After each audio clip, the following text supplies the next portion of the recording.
Okay, let's go. 我非常气，我就不知道这个境外组织他咋给这个躺平网红撒了多少钱。我在境外也20多年了，我怎么一次都没有被砸过？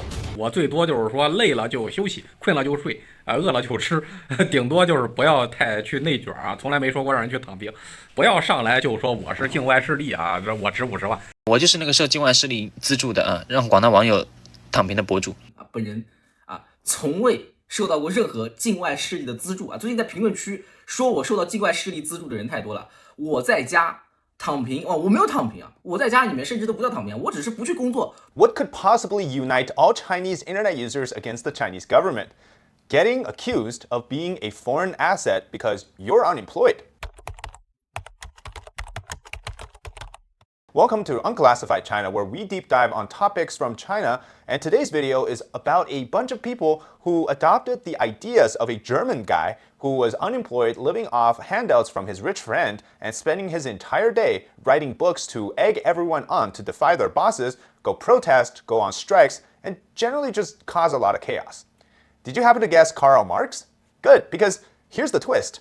The Chinese Communist Party has now told its people that doing exactly what Karl Marx did in his days is a sign of being a foreign-funded asset. Yeah, so if you're lying around doing nothing all day, well, now you're apparently a national security threat.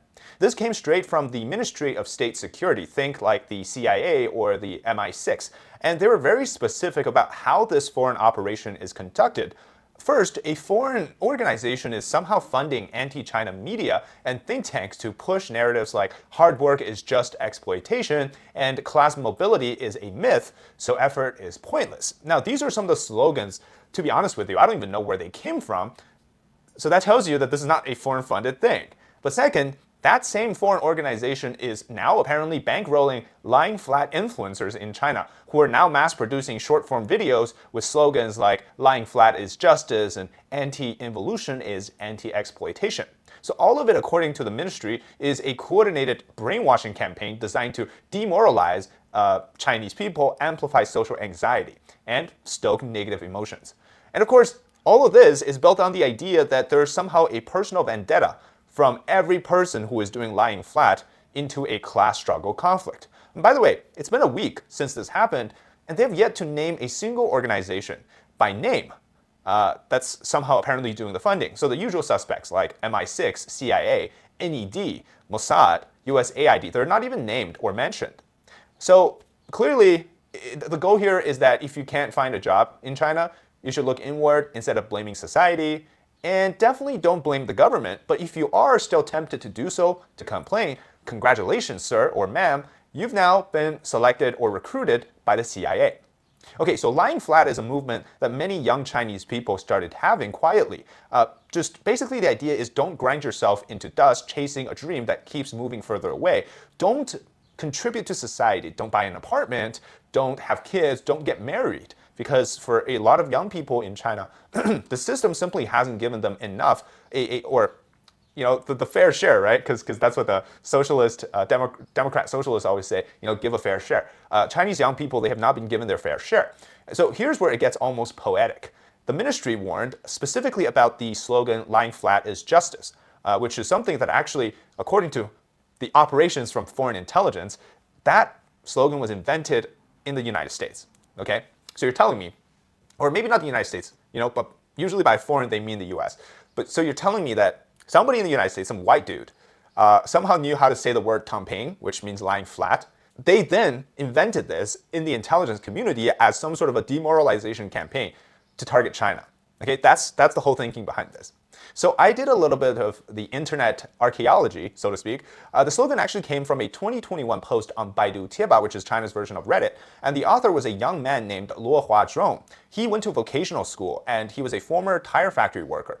And he also did other jobs like quality inspector, security guard, background actor in Hengdian, which is like China's version of Hollywood. And so it was a completely unremarkable life by his own account. The most dramatic thing he's ever done was write this post sharing his lying flat experience and his thoughts on the meaning of life.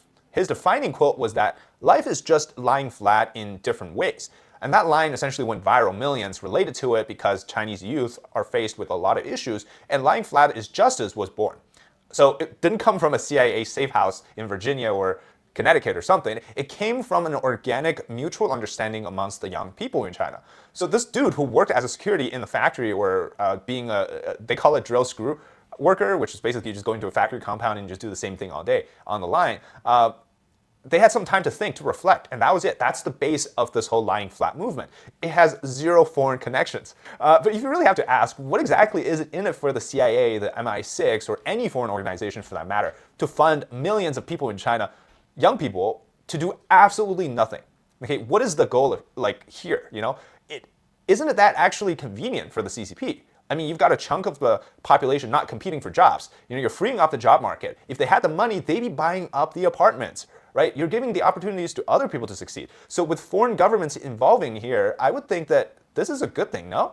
And these people aren't causing any trouble. They're not like bad people. In fact, China's lying flat youth don't drink, they don't smoke, they don't sleep around, they don't do much. Most of them just scroll on TikTok all day and play video games. You know, so like, well, because they don't have money, but so the idea of this grand foreign conspiracy is to pay people to just watch short form videos all day.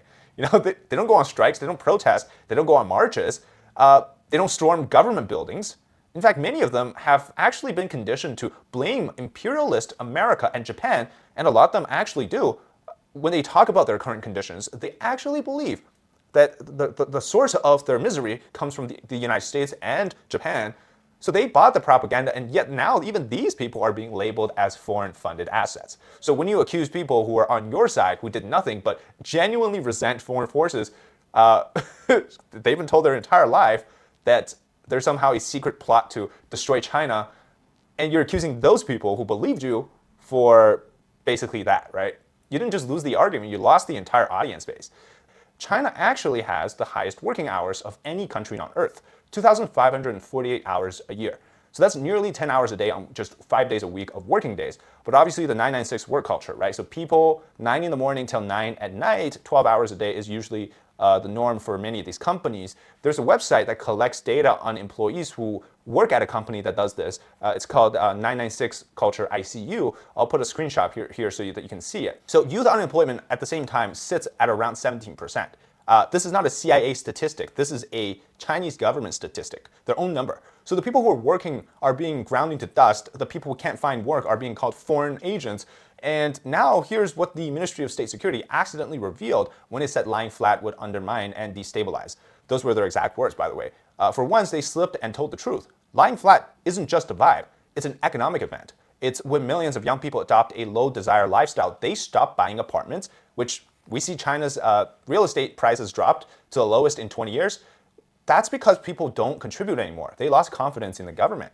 And they cut social spending, they avoid debt, they minimize consumption entirely. This means that the consumption recovery that Beijing had been desperately hoping for, well, the one that they tried to pretend it happened, it didn't. The real estate sector, still not recovering. It won't recover. Because again, like nobody is taking the government seriously now because the financial stability that basically depended on people moving and continuing to buy into the government's words no longer exist. And so this idea is much bigger than just the young people are not working hard. It is an economic trouble for the Chinese Communist Party. So again, undermine and destabilize doesn't just mean undermining national spirit. It means that they're undermining the balance sheet. This is why you also keep seeing these whiplash propaganda cycles. One day the People's Daily would say that, oh, a delivery driver is making a fortune, go do delivery to make a living. And then next day they're going to say that some pig farmer turned a profit in the countryside. So if you don't got a job in the urban areas, go back to the countryside. Great opportunity, make a lot of money. And then one day they're going to say like a ramen noodle researcher just made millions of dollars opening his own specialty shop. A lot of the things never change. The message never changed. They created this condition that or they say that they created this condition that you are going to succeed in China. Okay, the path is open. If you still can't make it, that's on you. Better yet, that's on the CIA. Internet users are laughing at the government on this. Like, there's so many comments basically saying things like, oh, I don't want to lay flat. I want to have a good job. I've just not been given the opportunity. So I saw this one. It's on Zhihu, which is like China's version of Quora. They put it perfectly. It's truly rare. It's uncommon for Zhihu, Tieba, which is like Reddit of China, Douyin, and Xiaohongshu, which is RedNote, to reach a consensus even once, but they did it, all of them at the same time against the government. What's even funnier is on April 29th, internet users dug up an old video of Lei Jun, the founder of Xiaomi, one of China's most celebrated tech billionaires. He said, completely in honesty that he also lied flat before. 当然有躺过。 You had things like people saying, oh, so the foreign force you've been talking about this whole time is you. Or Lei Jun's in trouble now, or fans are going to make him disappear really quickly. So the moral of the story is that this generation really believed in a success story, the China dream, right? But what they got was a disappointment. And I think that's where people are just caught up with this. Some people are saying, oh, well, you know, I wish I had a job, I can work. But the CCP honestly doesn't really care that if you have a job or you don't. Is that overall, like I mentioned, this is an economic problem for them. When they don't have eagerness, they can't pay their own pockets, they can't continue to do their own things. And that's why they want you to go back to not being a lazy bum, because you got to fill their pockets, right? They don't care if you like as a person, you really want to succeed. That's not what they care about. What they really want is to continue to have that little hamster on the wheel so that they can generate and turn out more gold for them. But if you stop doing that, obviously that's no-no, right? There's another one which I thought was funny. It's I'd love to earn 2.999 million.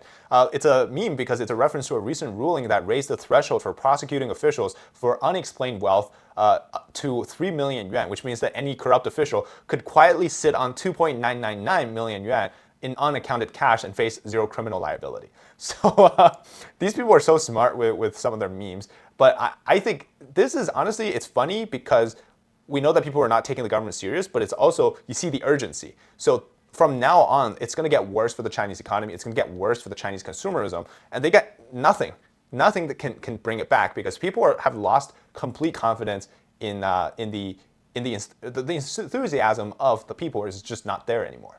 All right, thank you very much for watching this episode of Unclassified China. Let me know your thoughts in the comments about lying flat. Are you also somebody who's funded for lying flat? Being a couch potato? Let me know. Thanks very much for watching this episode, and we'll see you in the next one. Bye-bye.